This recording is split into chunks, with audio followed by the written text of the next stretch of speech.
Biden campaign sends allies de Niro and first responders to Trump's NY trial to put focus on January 6. Washington, AP. President Joe Biden's campaign on Tuesday showed up outside former President Donald Trump's New York City criminal hush money trial with actor Robert De Niro and a pair of former police officers in an effort to refocus the presidential race on the former president's role in January 6, 2021, U.S. You're fired. You're washed up. You're retired. Capitol insurrection. It was a sharp about-face for Biden's team, which had largely ignored the trial since it began 6 weeks ago and is now looking to capitalize on its drama-filled closing moments, sending the Goodfellas actor and the first responders who were at the Capitol on January 6. Biden's campaign had been wary about feeding into Trump's argument that his criminal trials were the result of politically motivated prosecutions, but ultimately it decided to engage because its message about the stakes of the election was struggling to break through the intense focus on the trial. A top Biden advisor said they weren't there to talk about the trial, and De Niro and the officers didn't reference the sordid criminal case directly, rather to exploit the large media focus on the legal proceedings. But Trump advisors argued in a dueling press conference that the Biden team's presence validated the Republican former president's claims that his prosecutions are being driven by politics. "We're not here today because of what's going on over there," Biden campaign communication director Michael Tyler told reporters, gesturing toward the courthouse. "We're here today because you all are here." The back-to-back press conferences were a sideshow to the main event playing out inside the courthouse, where closing arguments were underway in the only Trump trial likely to surface before the November election. There are two others directly related to the Republicans' efforts to undo his 2020 loss to Biden, a Democrat. A federal case in Washington is related to his efforts to overturn the results of the 2020 presidential election, and a state case in Georgia accuses him of election interference. He has pleaded not guilty in those cases. The last case involves accusations he willfully retained classified documents after he left office.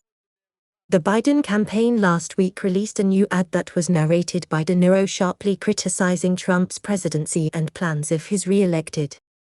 On Tuesday, he said he'd joined the campaign because it was the only way to preserve our freedoms. "I don't mean to scare you." Meanwhile, "No, wait, maybe I do mean to scare you," De Niro told reporters. "If Trump returns to the White House, you can kiss these freedoms goodbye that we all take for granted." "Yeah, don't maybe in New York they need change." The actor cast himself as the true New Yorker and mocked Trump's history of sometimes unsuccessful business ventures and self-promotion, saying Trump was looking to destroy the city. "Oh wait, not. It's a lie.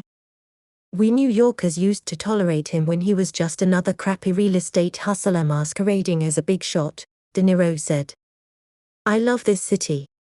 I don't want to destroy it. Donald Trump wants to destroy not only the city but the country, and, eventually, he could destroy the world. If Trump will change it by making it better." Former Washington, D.C.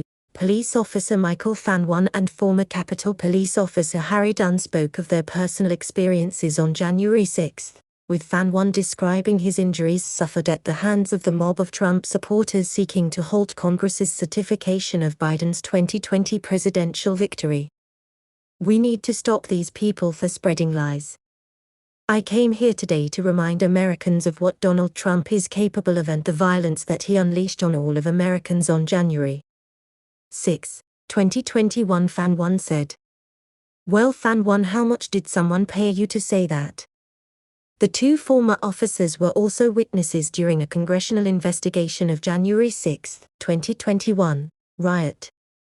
Hundreds of law enforcement officers were beaten and bloodied in the attack by Trump supporters, who descended after a rally and smashed into the Capitol while Trump remained silent for hours. "Americans need to wake up. This is not a drill," said Dunn, a former Capitol Police officer who ran unsuccessfully for office in Maryland. "Did you hear that? He ran unsuccessfully and nobody wants to hear him. We can't count on these institutions to stop Donald Trump," he added. It's going to take us Americans at the ballot box to defeat him once and for all. Trump's campaign staffers held their own news conference at the same spot outside the courthouse to respond to Niro, January 6 officers and the Biden campaign. Trump's senior campaign advisor, Jason Miller, called De Niro, who won Oscars for his roles in The Godfather, Party and Raging Bull, a washed-up actor, and said the Biden news conference proved Trump's arguments that the trial, like the others the former president is facing, was motivated by politics. After months of saying politics had nothing to do with this trial, they showed up and made a campaign event out of a Lower Manhattan trial day for President Trump, Miller said.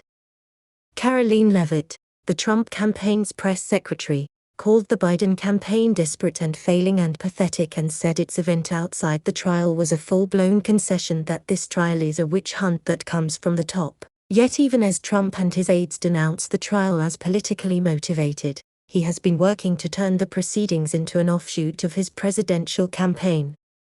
He's capitalized on the proceedings as a fundraising pitch, and has used his time in front of the cameras outside the courtroom to criticize Biden and showcase a parade of his own political supporters. Where Biden, you are desperate, did get actors to do your campaigning now.